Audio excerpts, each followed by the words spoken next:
Alright, hello everybody.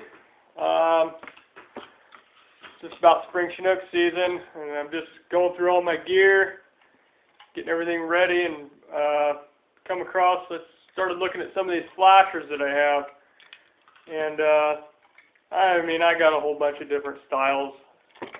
Plastic, stainless steel, small plastics. There's just so many different styles. And I started looking at it, and I started wondering, how much money do I got wrapped up in these things, and how much more am I going to spend on them? Because you go to the store, I don't care which one you get, it's going to be between $10 and $15. And really, to me, it just doesn't seem like a piece of plastic, couple swivels is really worth $15. Don't get me wrong, I don't want to bash the maker of these, because they do catch a lot of fish. They work good, and they know they have something good, so I guess they can put a price tag on it. Anyway, I started wondering what it would take to make one of these, and I realized there's really nothing to them. You got plastic, you got stainless steel, it's just the bend, that is all that it is.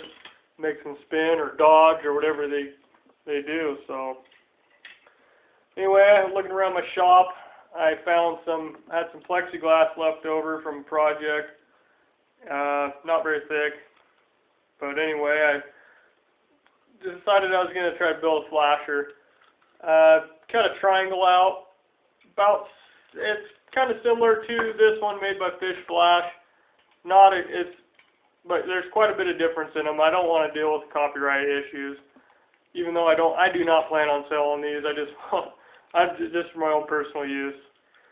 Anyway, cut a triangle out with a skill saw. Skill saw cuts plexiglass about the best thing I can find. Jigsaw tends to break it. Rounded the edges with a bench grinder, just nice radiuses around each corner. Then for the dog ears here, I got two, one on each side on the butt of it. I heated it up, drew a line, kind of kitty corner, heated it up with a propane torch, and once it started getting kind of soft, I was able to bend it. One thing I do notice though, if you go too hot, there's a fine line between too hot and just about perfect. This side I got too hot and it started popping this plastic out. The other side, it's perfect. And just trial and error. This is my first one, so it's a little rough, but I plan on making a lot more and perfecting these things. Anyway, once the dog ears, I heated one side, just bent it over, eyeballed it, did the other side. It takes a while for them to cool, so you got to kind of hold it in place while it cools down.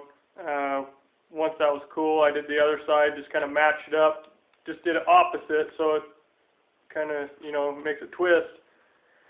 And once I got done with that, for the holes on the head and tail of this thing, I heated up a 16-penny nail, got it red hot, drove it through. It does smoke a little bit. I don't think you should definitely don't breathe the smoke on this. Try to get it in a well-ventilated area where you don't have to breathe this plexiglass. Probably isn't good for you, I don't know, but the reason I chose to heat a nail up is because if you ever try to drill plexiglass on the edge, that drill bit will catch and break your glass, so that's why I heated the nail. The reflective tape I found at a bait tackle shop. It wasn't very much. I bought a pack. I think it came in 5. This one I just used 1, this front and back. It's a 2-sided tape. Well, definitely isn't very much. Just kind of made my own design. Looks like a little fish, maybe. I don't know. Something to catch that salmon's attention when it's spinning through the water. They come in all sorts of colors, and I just chose chartreuse for this one. Basically, that's it. I attached 2 snaps on each end, pretty good sized ones. I just found them laying around in my tackle box. I have some brads, bead chains, which are musts for these things. I found out you got to have them. So I just put them on there. I had them. They're not very much. Again, you could probably buy a pack of 5 for a couple bucks. So in all, with the materials that I have and the time, it maybe took me, my next one I plan on doing about 5 minutes. So I might have $2 into this. I imagine if you have the materials, you can probably get away with $2. Pretty simple. And it's a lot better than $15. So I plan on making a bunch of these, fill my tackle box up, get out, catch some spring Chinook. Pretty pumped up about it. So I hope this helps you out, saves you a little bit of money this year. Again, maybe if I come up with another idea, I'll post it on here to help you guys out, but it should work pretty good.